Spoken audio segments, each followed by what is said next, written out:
Assalamualaikum warahmatullahi wabarakatuh. Innal hamdalillah nahmaduhu wa nasta'inuhu wa nastaghfiruh wa na'udzu billahi min shururi anfusina wa min sayyiati a'malina may yahdihillahu fala mudilla lahu wa may yudlil fala hadiyalah. Asyhadu an la ilaha illallah wahdahu la syarika lah wa asyhadu anna Muhammadan abduhu wa rasuluh. Amma ba'd. Kaum muslimin yang semoga senantiasa mendapatkan rahmat dari Allah Subhanahu wa taala. Marilah kita buka majelis yang mulia ini dengan puji syukur kepada Allah Jalla Jalaluh atas segala nikmat yang senantiasa dilimpahkan kepada kita. Nikmat yang tidak mungkin bisa kita hitung satu demi satu. Nikmat yang senantiasa menyapa derap langkah kita. Dan di antara nikmat tersebut adalah kesempatan untuk meraih hidayah. Kesempatan untuk duduk di majelis ilmu yang pahalanya disabdakan oleh Nabi kita sallallahu alaihi wasallam dalam hadis berikut ini. Beliau mengatakan, man ghada ilal masjid, barang siapa yang berjalan menuju masjid, la yuridu alla yata'allamal khaira aw yu'allimah, ia tidak memiliki tujuan kecuali mempelajari atau mengajarkan kebaikan-kebaikan yang bersumber dari Al-Quranul Karim dan sunnah Nabi SAW. Apa pahalanya para hadirin? Kana lahu ka ajri hajin taman hajjatahu.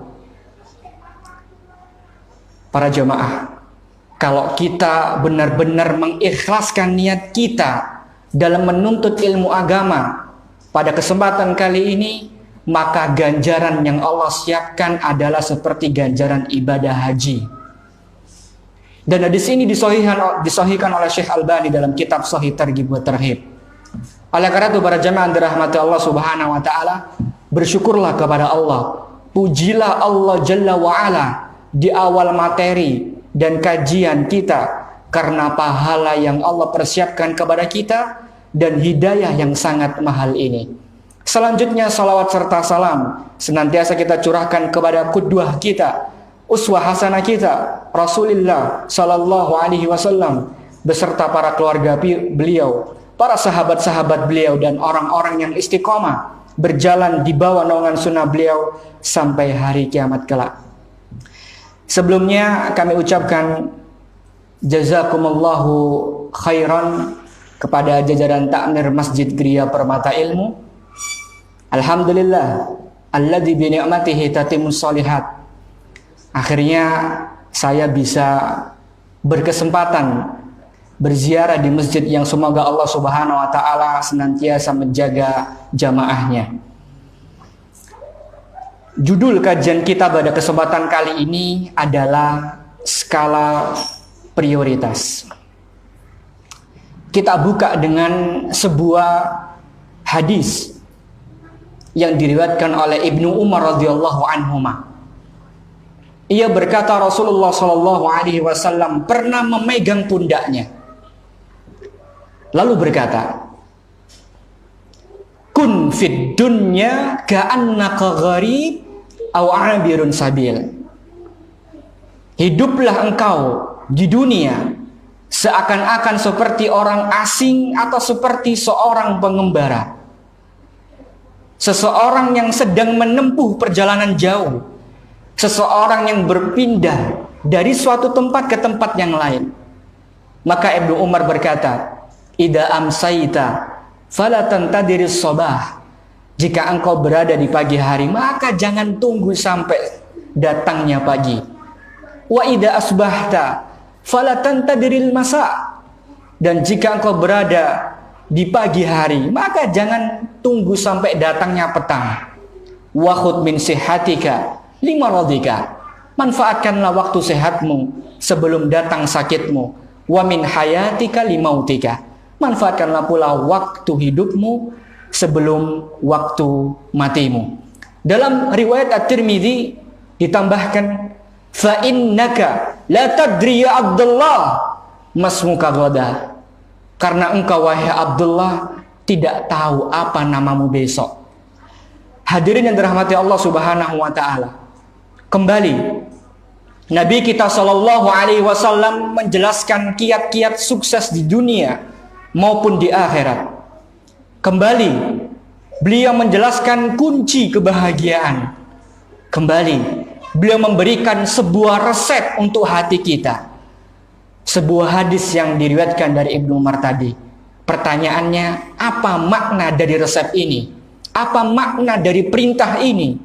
Maka dalam kesempatan kali ini, mari kita simak penjelasan para ulama saat membedah hadis yang mulia ini. Jadi gagasan utamanya kalau kita buat ini ya, tulisan, gagasan utamanya adalah hadis yang diriwayatkan dari siapa? Ibnu Umar tadi, bahwa perintah Rasul untuk menjadi orang yang asing atau sebagai seorang pengembara. Sekarang kita menuju ke gagasan pokoknya para jemaah. Dan gagasan pokok ini dibagi dua pembahasan kita pada kesempatan kali ini. Yaitu secara tegas ya, Nabi menjelaskan bahwa pola pikir yang akan membuat kita sukses di dunia maupun di akhirat adalah pola pikir bahwa kita adalah seorang pengembara. Kita adalah orang asing di dunia. Baik, sekarang kita masuk pada penjelasan bagaimana makna yang dijelaskan oleh para ulama tentang hadis yang satu ini. Yang pertama, makna yang pertama kata para ulama bahwa seorang muslim orientasinya adalah akhirat. Saya ulangi lagi. Bahwa seorang muslim orientasinya adalah akhirat. Himmatuhul akhirah. Orientasinya adalah akhirat. Dan ini adalah tujuan hidupnya. Kenapa demikian? Karena ketika kita merasa menjadi seorang pengembara di dunia, ketika kita merasa asing di dunia, maka di waktu yang sama kita menyadari bahwa ini bukan kampung halaman kita. Ini bukan rumah kita. Dan di detik itulah kita sadar bahwa rumah kita ada di surga. Kampung halaman kita adalah akhirat. Dan ini bukan omong kosong para jemaah yang semoga senantiasa mendapatkan rahmat dari Allah Subhanahu wa taala. Saya ingin bertanya. Angkat tangan ya yang bisa jawab dapat hadiah. Ini buku, alhamdulillah kami kemarin diberikan izin oleh Syekh Abdul Razak ya bin Abdul Muhsin, salah satu pengajar Nabawi, untuk menerjemahkan ringkasan, atau ini bukan kitab sih sebenarnya, tulisan singkat, dan alhamdulillah dicetak oleh teman-teman di akun dakwah Muslim Positif.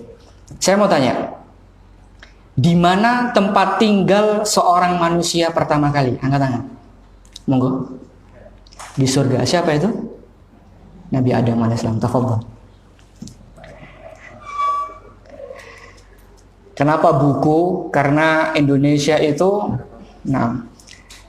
kenapa saya suka nulis ya? Saya suka nulis, terus saya suka buat buku juga karena orang Indonesia tuh literasinya kurang. Nah, kita yang paham sunnah tuh harus sering-sering baca para jemaah. Ya, karena kondisi masyarakat kita minat bacanya tuh masih sangat-sangat di bawah sekali.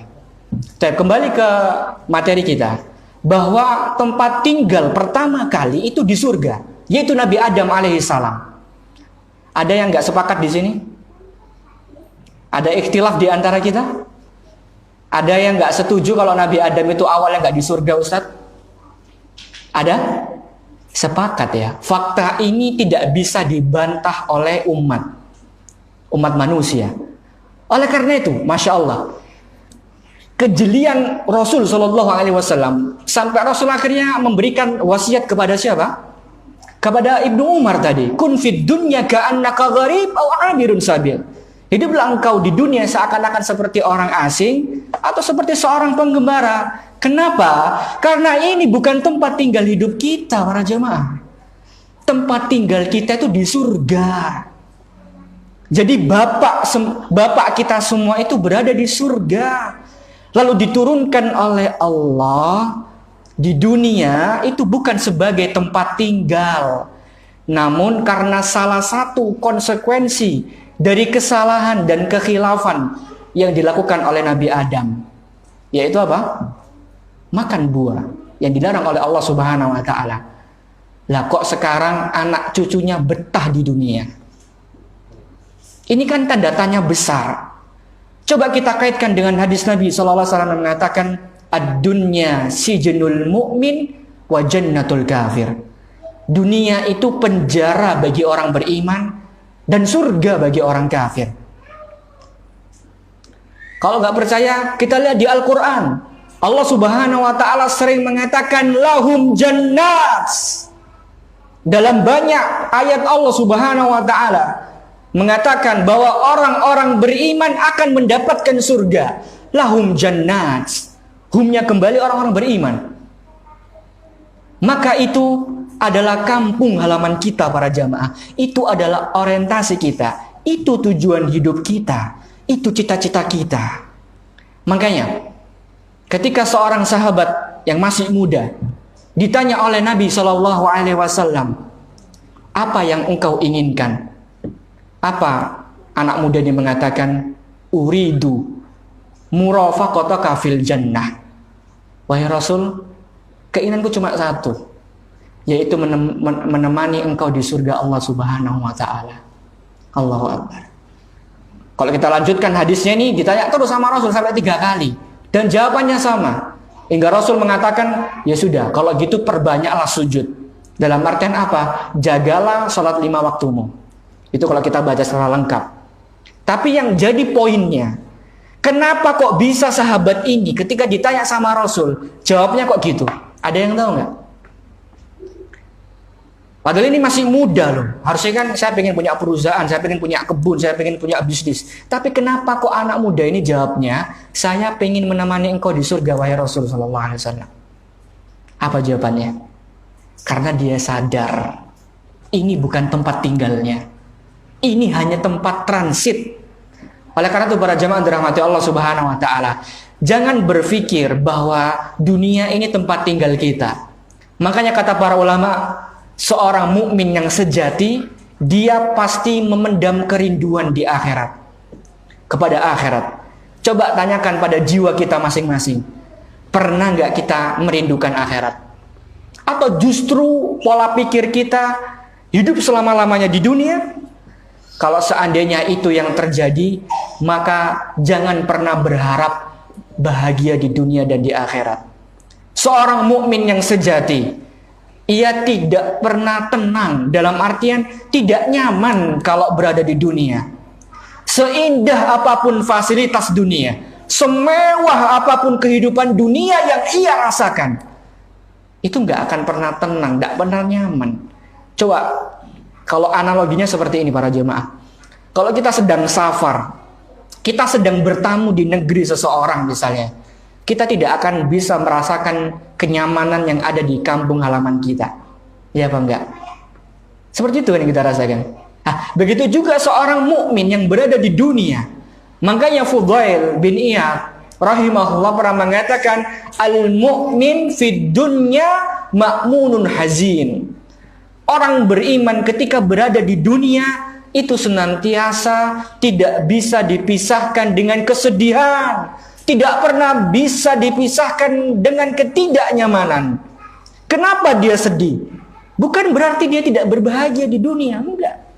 Tetapi kesedihan yang dimaksud adalah seperti kesedihan seorang musafir yang jauh dari kampung halamannya, yang dia pengen segera pulang. Dan itulah yang harus ada dalam pola pikir kita para jamaah. Kalau tidak, maka iman kita diragukan. Segemerlap apapun kehidupan dunia, kita nggak boleh kehilangan jati diri ini. Tempat kita bukan di sini hadirin sekalian. Tempat kita di surga. Makanya konsep ini penting ini. Nanti tulis buat di kamar tidur ya. Kalau mau tidur biar lihat ayat ini, biar selalu ingat.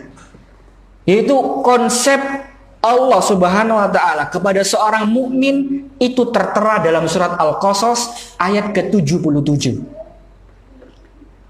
Allah berfirman, A'udzubillahi minasyaitonir rajim. Wabtagi fima ataqallahu daral akhirah wala tansa nasibaka minad dunya. Dan carilah apa yang telah dianugerahkan Allah kepadamu tentang kebahagiaan negeri akhirat, wala tansa, dan jangan lupa nasibmu yang ada di dunia. Kira-kira bisa memahami gak? Apa sih faedah yang bisa kita ambil dari ayat ini? Ada yang bisa? Silakan angkat tangan. Sekilas lihat ayat ini, kira-kira apa yang bisa panjenengan tangkap? Ayo, ini kalau kajian kan jarang ditanyai ya, cuma dengar. Kalau saya enggak. Ini ngecek ini benar-benar nyimak atau tidak ini. Ada yang bisa salah, enggak apa-apa. Satu orang. Kalau secara sekilas Allah mengatakan carilah kehidupan akhirat dan jangan lupa kehidupan dunia. Kira-kira apa faedah yang bisa kita ambil secara sekilas dengan ayat ini?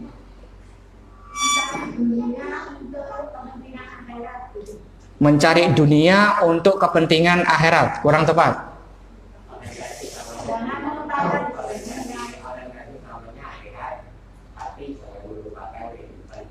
Mumtaz, barakallahu fiik. Fadhal.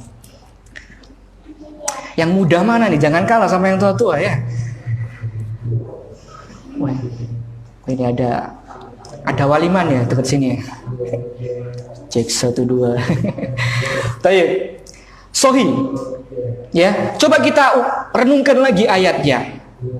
Wabtagi fima ataqallahu daral akhirah wala tansa nasibaka minad dunya. Carilah akhirat dan jangan lupakan dunia.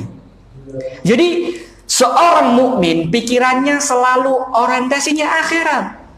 Pikirannya selalu terpaut dengan kampung halamannya. Setiap saat dia ingat rumahnya. Saking fokusnya cari akhirat sampai Allah ngingetkan, wala tansa nasibaka minad dunya. Anda jangan lupa bagian Anda di dunia. Oke, pola pikir kita boleh ke akhirat, tapi ingat dunia juga, jangan dilupakan. Saya berikan contoh ya. Misalnya gini, kita punya anak-anak nih, atau mungkin ada yang punya adik, pengen pergi main futsal di weekend. Adik kita atau anak kita ini pengen main futsal, perginya ba'da asar, karena dia akan main dari jam 4 sampai jam 7 malam. Ketika anak kita minta izin untuk keluar rumah pada jam tersebut, kira-kira apa pesan yang kita sampaikan sebagai orang tua atau sebagai kakak misalnya saat melepas kepergiannya? Silakan. Jangan lupa sholat maghrib. Karena apa? Karena di waktu itu ya perginya. Yang lainnya, loh, ini anaknya kalau keluar dibiarin aja gitu berarti ya, nggak dinasehatin ya. Baik ya, masya Allah. Biasanya yang pertama hati-hati, ya apa enggak? Fi amanillah, take care on the way misalnya gitu ya. Hati-hati di jalan dan sebagainya. Yang kedua seperti yang disampaikan Bapak tadi, yaitu apa? Jangan lupa sholat maghrib karena futsalnya di tengah-tengah waktu sholat. Saya mau tanya, kira-kira nasihat yang seperti disampaikan Bapak ini tadi bagus apa enggak? Baik atau bagus? Ya baik, bagus. Tapi nasihat seperti itu bukan levelnya orang beriman. Kenapa? Orang beriman itu justru yang lebih kita ingatkan itu dunianya, bukan akhiratnya. Paham sampai sini ya? Ini loh faedah yang bisa diambil dalam surat Al-Qasas ayat ke-77 tadi. Seorang mukmin itu yang diingatkan itu bukan masalah akhirat, tapi masalah apa? Masalah dunia. Dan itu yang Allah sampaikan dalam Al-Quran tadi. Wala tansa nasibaka minad dunya. Anda nggak boleh lupa bagian Anda dari dunia. Dan inilah levelnya orang beriman. Makanya para ulama mengatakan, ini sampai keluar suaranya. Enggak, suara ini. Kok dikira. Para ulama mengatakan la tadukka dzauqal ilmi hatta taju wa tansa annaka taju. Lihat, Para ulama ya, bedanya sama kita ya. Para ulama itu mengatakan, Anda tidak akan pernah merasakan nikmatnya ilmu sampai Anda belajar dalam kondisi lapar dan Anda lupa sedang dalam keadaan lapar. Bayangkan, makanya kita lihat para ulama itu makannya jarang. Bahkan ada ulama yang minum, mohon maaf, dengan air kencingnya sendiri. Saking merasakan kenikmatannya menuntut ilmu agama sampai lupa kalau sebenarnya beliau itu kelaparan. Allah Akbar. Dan kalau kita belum sampai level itu, maka jangan pernah berharap mendapatkan kelezatan ilmu. Orang cuma sejam wis gini-gini ya, gitu kan, wis keroncongan gitu ya. Para ulama nggak seperti itu para jemaah. Makanya orang beriman itu istilahnya adalah akhirat holik. Sama dengan orang yang diberikan istilah apa? Workaholic, benar ya? Orang yang suka kerja itu biasanya lupa makan, lupa minum, lupa santai. Kegiatannya kerja. Target. Tender gitu kan. Akhirnya dia lupa sama istri, lupa dengan anak-anak, lupa dengan orang tuanya, lupa istirahat, lupa rekreasi. Dan itulah yang terjadi oleh orang-orang yang bertakwa.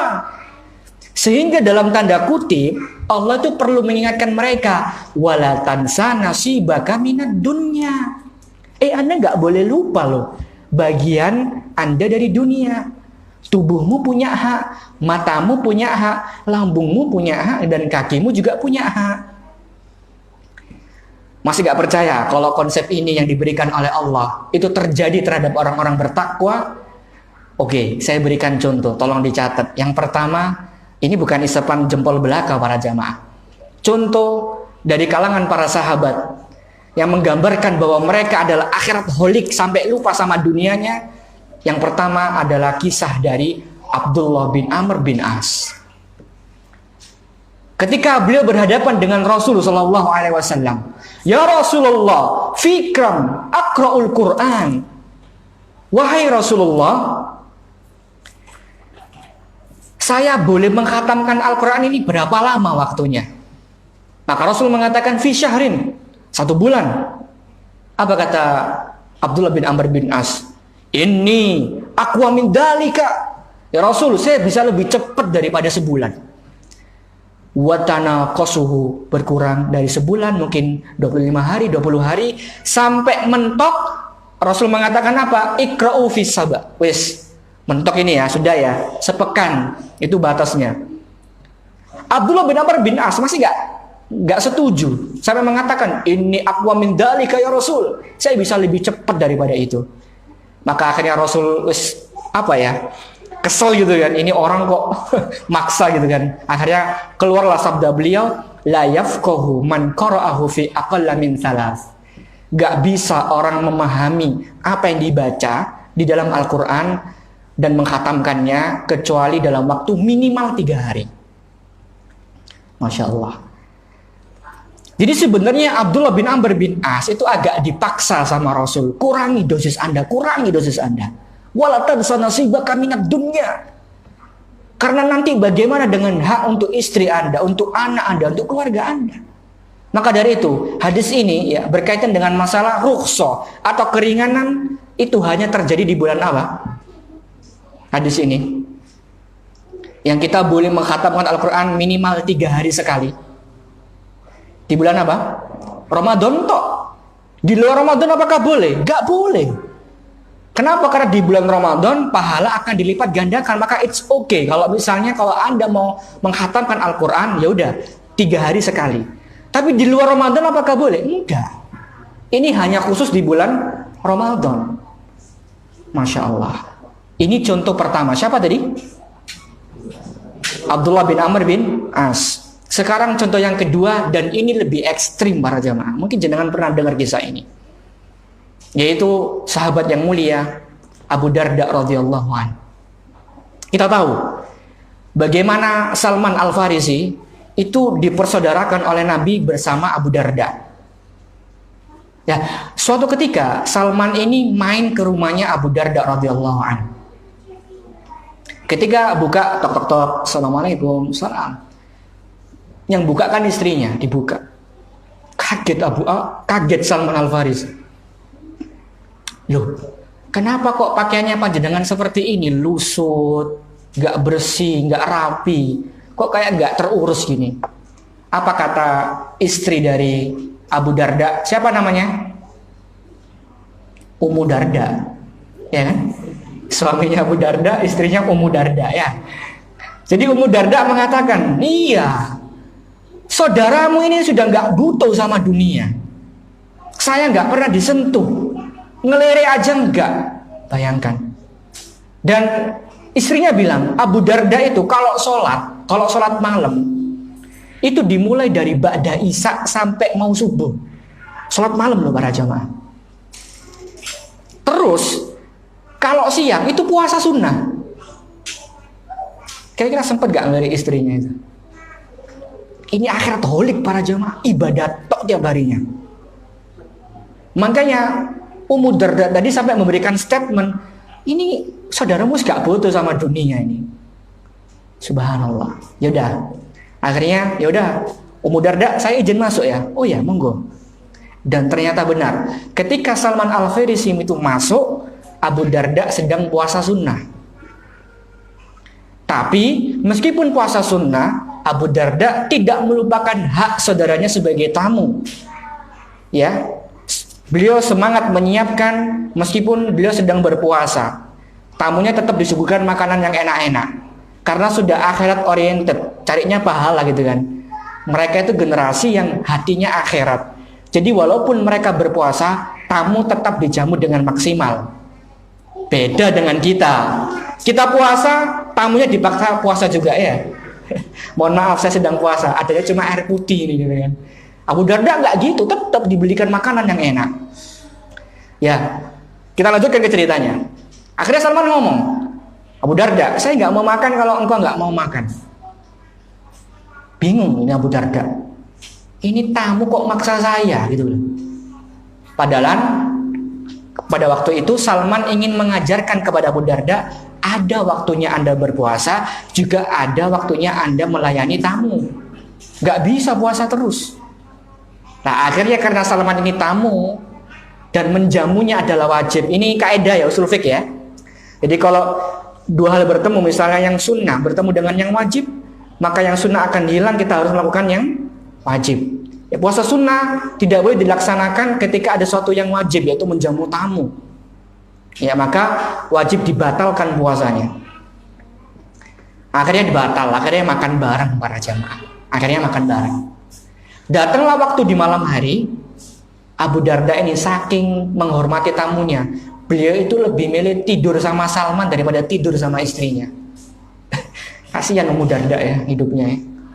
Seperti itu para jamaah. Karena ingat hadis Nabi SAW, man kana yu'minu billahi wal yaumil akhir falyukrim dhaifahu. Barang siapa yang beriman kepada Allah dan hari akhir, maka muliakan tamu. Kalau kita kan terkadang alasan gitu kan, tamunya ditaruh di kamar pojok terus ditinggal sampai besok pagi baru didatengin. Ini enggak Abu Darda. Lah, kan tadi kita udah sampaikan ya, istrinya tadi udah mengatakan bahwa Abu Darda itu kalau sholat malam kapan? Ba'da isya sampai menjelang subuh, bayangkan. Wis tidur ini sama Salman. Dalam riwayat dikatakan Salman sempat sudah terlelap lah, tapi ketahuan itu si Abu Darda radhiyallahu an keluar pelan-pelan, itu bukan untuk kemana-mana, untuk sholat malam. Berkali-kali sampai dipanggil Salman, enggak, sekarang waktunya tidur. Lagi, enggak, kita tidur, itu berkali-kali. Sampai pada akhirnya di sepertiga malam terakhir mereka berdua sholat berjamaah. Itu sholat malam. Boleh apa enggak? Boleh ya, karena tidak menjadi kebiasaan, karena ini kan bertamu Salmannya. Akhirnya mereka sholat jamaah, itu sholat malamnya. Lah, besok paginya ba'da subuh Salman ngomong sama Abu Darda. Faqala lahu Salman, inna li rabbika 'alaika haqqan wa li nafsika 'alaika haqqan wa li ahlika 'alaika haqqan fa'ati kulladhi haqqin haqqahu. Sesungguhnya bagi Rabbmu itu punya hak, dirimu juga punya hak, keluargamu juga punya hak, maka penuhilah masing-masing hak tersebut. Akhirnya Abu Darda semakin mangkel, ini tamu kok sok ngatur saya. Akhirnya apa yang terjadi? Biasanya kalau ada seperti ini, Bahasa Jawanya apa? Wadul ya. Wadul itu siapa? Rasul Shallallahu Alaihi Wasallam. Cerita Abu Darda, Rasul ini loh Salman ke rumah saya kayak gini. Ibadah saya jadi hancur semua. Apa kata Rasul Shallallahu Alaihi Wasallam? Cuma 2 kata. Sodako Salman. Salman itu benar. Allahu Akbar. Bisa bayangkan para jemaah. Menunjukkan bahwa karakternya orang beriman bertakwa itu akhirat holik. Sampai-sampai Salman harus ngingetin Abu Darda bahwa Anda tuh punya hak yang harus diberikan kepada anak-anakmu, kepada istrimu dan yang lainnya. Allah Allah. Hadirin dirahmati Allah Subhanahu wa taala. Inilah gambaran bagaimana orang-orang yang bertakwa dan beriman kepada Allah Subhanahu wa taala benar-benar himmatuhul akhirah. Orientasinya adalah akhirat sehingga mereka dibutuhkan untuk diingatkan dalam masalah dunia. Fahim tuh ya? Paham sampai sini ya? Sekarang kita beranjak di makna yang kedua. Jadi tadi makna yang pertama apa? Himmatuhul akhirah. Orientasinya seorang mukmin itu adalah akhirat. Sekarang yang kedua. Nabi memerintahkan kita untuk menjadi orang yang asing. Ini makna yang kedua. Para ulama menjelaskan bahwa maksud dari makna ini adalah kita tidak tertarik bersaing dengan ahli dunia. Sebagaimana ketika kita sedang berada di sebuah kota atau di luar negeri misalnya dalam waktu yang singkat dan kita tahu kita akan pulang dan gak akan kembali ke sana lagi.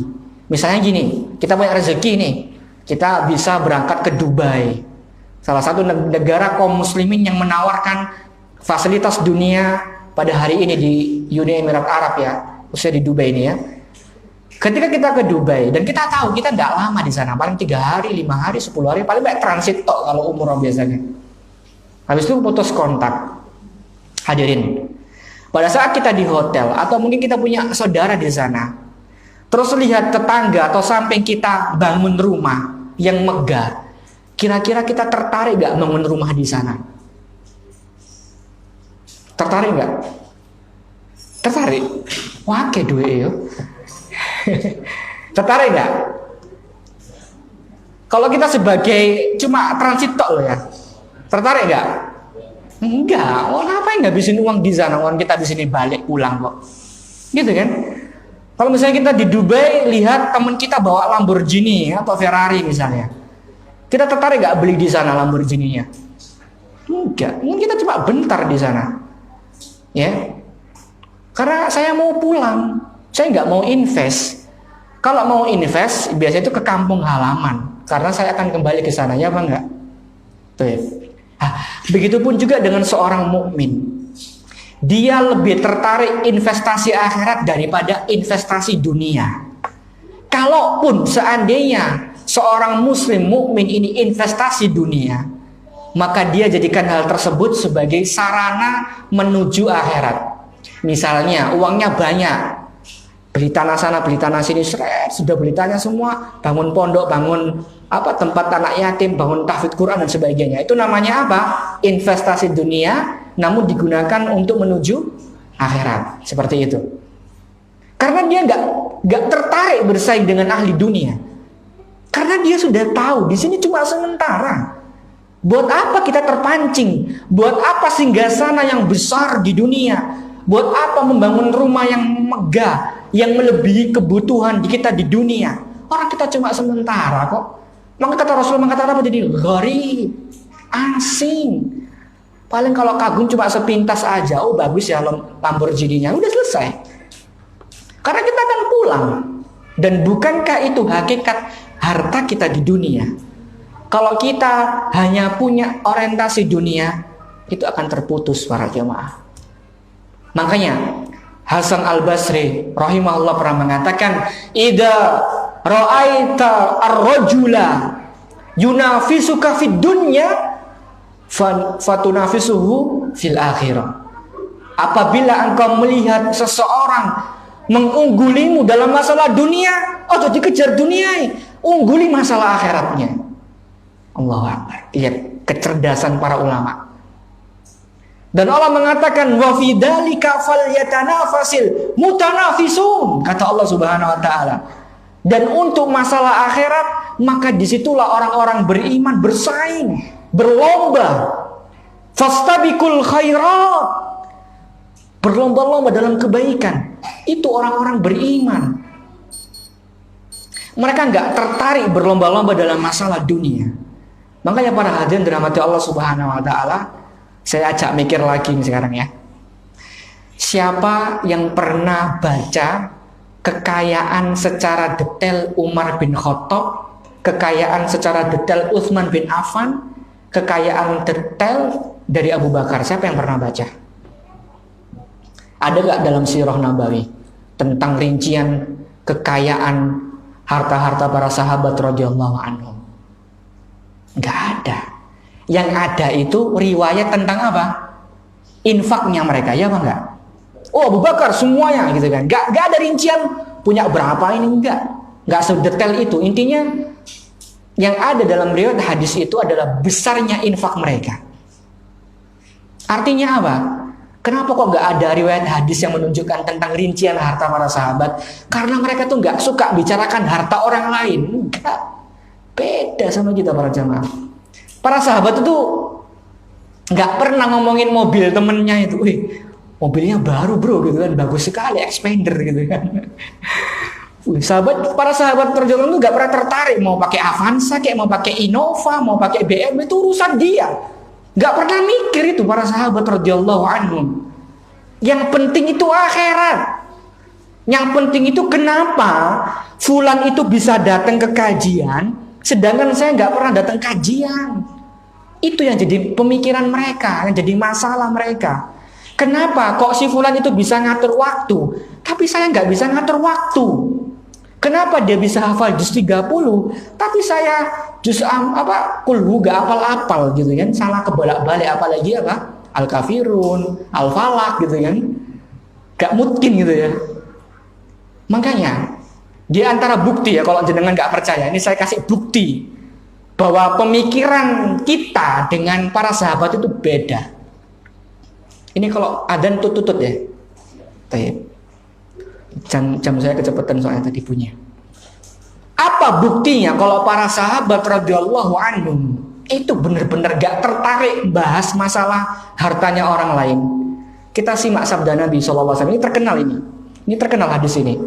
Ada di dalam hadis Arba'in An-Nawawi. Kalau jenengan mengikuti kajian yang mengupas tentang hadis Arba'in An-Nawawi, ini pasti pernah dengar hadis ini. Yaitu diriwayatkan dari Abu Hurairah radhiyallahu anhu. Qala ja'al fuqara ila Nabi sallallahu alaihi wasallam. Suatu ketika datang orang-orang fakir itu kepada siapa? Rasul sallallahu alaihi wasallam. Orang-orang fakir ya. Faqalu, orang fakir mengatakan, "Ya Rasulullah, dhahaba ahlud dusur minal amwali bid darajatil ula wan na'imil mukim." Ya Rasul, ini orang miskin ini, orang miskinnya zaman Nabi loh ya. Mereka mengatakan, ya Rasul, orang-orang kaya itu pergi membawa derajat yang tinggi, kenikmatan yang kekal. Yusalluna kama nusalli. Mereka sholat sebagaimana kami sholat. Jadi orang miskin itu ketika sholat ketemu sama orang-orang kaya.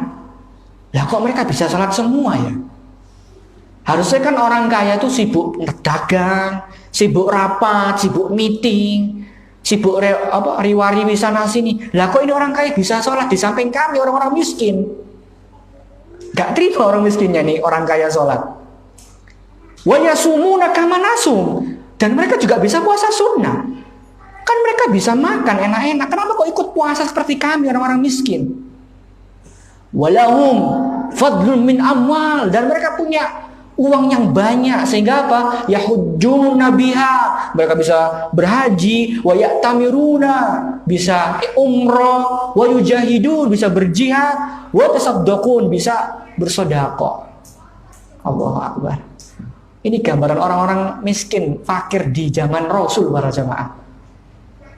Mikirnya itu bukan kenapa saya nggak dapat uang, mikirnya itu kenapa itu orang kaya bisa sholat, bisa puasa kayak kami. Jadi orang miskin itu nggak pernah sibuk dengan gadgetnya orang kaya, rumahnya orang kaya. Mereka nggak pernah tertarik membahas rumahnya Abu Bakar tuh gimana sih? Rumahnya Utsman tuh kaya raya seperti apa? Kebunnya Abdurrahman bin Auf tuh seperti apa? Nggak pernah bahas itu. Nggak pernah. Allah. Yang mereka bahas itu tentang infak mereka, sedekahnya mereka. Ketika Abdurrahman bin Auf menolak pemberian kebun oleh salah satu kaum Ansor, itu yang jadi bahan omongan. Kok bisa nolak harta sebegitu besarnya gitu loh. Karena mereka nggak pernah ngurusin masalah dunia orang lain. Itulah gambaran bagaimana kondisi para sahabat radhiyallahu anhum di zaman Nabi Shallallahu Alaihi Wasallam. Belum tutut ya. Oke. Jadi para jamaah dirahmati Allah Subhanahu wa taala, dari materi yang kami sampaikan, jadi inti dari apa yang kami sampaikan di sini adalah seperti judul kita, skala prioritas. Hidup ini tentang skala prioritas kok para jamaah. Bukan menghilangkan dunia sama sekali, enggak. Cuma skala prioritas saja. Paham ya Mbak sini ya? Al-Hasan Al-Basri rahimahullah ta'ala pernah mengatakan, alaikum bil akhirah fadlubuha. Hendaklah kalian mencari akhirat. Fakathiran ra'aina man talabal akhirah fa'adrakaha ma'ad dunya. Karena kami sering melihat orang-orang yang cari akhirat, maka dia akan otomatis dapat dunianya juga. Wa ma ra'aina ahadan talabad dunya fa adrakal akhirati ma'ad dunya. Dan kami enggak pernah lihat itu orang yang cari dunia terus dapat akhirat, enggak pernah. Ya, dan kita ngerti Hasan Al-Basri itu bukan ABG, bukan kaum milenial. Beliau adalah ulama besar. Keutamaan beliau itu bisa menggabungkan antara ayat-ayat syar'iyyah dan ayat-ayat kauniyah. Ini kata ulama yang sangat luar biasa sekali. Sosok yang terbaik dalam kehidupan, sosok yang terbaik di Basrah. Dan beliau mengatakan bahwa saya nggak pernah lihat orang yang cari dunia akhiratnya ikut. Nggak pernah lihat seperti itu. Terjadi nggak para jamaah? Terjadi kan? Hanya sebuah karena kedudukan atau jabatan akhirnya agamanya diterabas. Hanya karena sesuatu yang bernilai uang, agamanya dilempar sana sini, dibuat mainan. Jadi ini semua keputusan ada di tangan panjenengan. Panjenengan mau prioritaskan apa? Hidup itu tentang skala prioritas. Dan Nabi SAW bersabda, man kanatil akhirah hammahu ja'alallahu ghinahu fi qalbi wa jama'alahu syamla wa atadhu dunya wa hiya raghimah. Barang siapa yang niatnya adalah untuk menggapai akhirat, maka Allah akan memberikan kecukupan dalam hatinya loh ya, dalam hatinya. Menunjukkan bahwa kekayaan itu bukan dengan nominal. Bukan dengan nominal, tapi ketenangan jiwa para jamaah. Dan Allah Subhanahu wa taala akan menyatukan keinginannya yang tercerai-berai, jadi disatukan sama Allah. Dan dunia akan datang kepada dirinya secara hina. Wa man kanatid dunya hammahu ja'alallahu faqrahu baina 'aini wa farraka 'alaihi syamlah wa lam ya'tihi minad dunya illa ma kutibalah. Akan tetapi barang siapa yang tujuannya dunia, maka Allah akan buat di kelopak matanya nggak pernah cukup. Meskipun uangnya banyak, di kelopak matanya nggak pernah cukup, kurang. Dan Allah akan cerai-beraikan urusannya, dan tidaklah datang perkara dunia, rezeki dunia kecuali apa yang telah dituliskan untuk dirinya. Ya, sekalian ya, ini sudah penutup. Jadi para jamaah dirahmati Allah Subhanahu wa taala, kita lihat mungkin ada orang sukses tapi keluarganya hancur. Ada orang yang mungkin kaya tapi anaknya pada durhaka. Dan itu sudah sering kita lihat. Oleh karena itu sebagai penutup, saya ingin berikan analogi, yaitu hidup ini seperti naik tol ya. Ada yang nggak pernah lewat tol sampai detik ini? Pernah lewat tol semua ya? Pernah ya? Taib. Saya mau tanya, di tol, di tengah-tengah tol itu ada apa? Rest area. Seandainya kalau kita nyantai di rest area, kira-kira kita sampai nggak ke tujuan kita? Kita tidur di sana berhari-hari, berbulan-bulan, sampai ke tujuan nggak? Enggak. Rest area itu adalah dunia, para jemaah. Kalau kita pengen sampai surga, jangan lama-lama di dunia, jangan terlalu terpaut dengan dunia. Jadikan rest area ini sebagai agar kita nggak ngantuk beli kopi, agar kita nggak lapar beli makanan, gaspol lagi lanjut. Itulah dunia hanya untuk bekal. Jangan lama-lama di dunia, jangan menganggap dunia adalah segala-galanya. Ambil secukupnya, gunakan untuk perjalanan jauh, kemudian lanjutkan kita beribadah, berbuat ketaatan kepada Allah. Mungkin ini yang bisa kami sampaikan. Semoga bermanfaat. Kalau benar datangnya dari Allah Subhanahu wa taala, dan kalau salah datangnya dari syaitan dan dari saya pribadi, mohon maaf jika ada salah ucap dan salah kata. Semoga Allah Subhanahu wa taala memberikan kita ilmu yang bermanfaat dan ilmu yang bisa kita amalkan dalam kehidupan sehari-hari. Fahadza ma aqulu lakum subhanallahi bihamdika asyhadu an la ilaha illa anta astaghfiruka wa atubu ilaik. Wa akhiru da'wana alhamdulillahi rabbil alamin. Wassalamualaikum warahmatullahi wabarakatuh.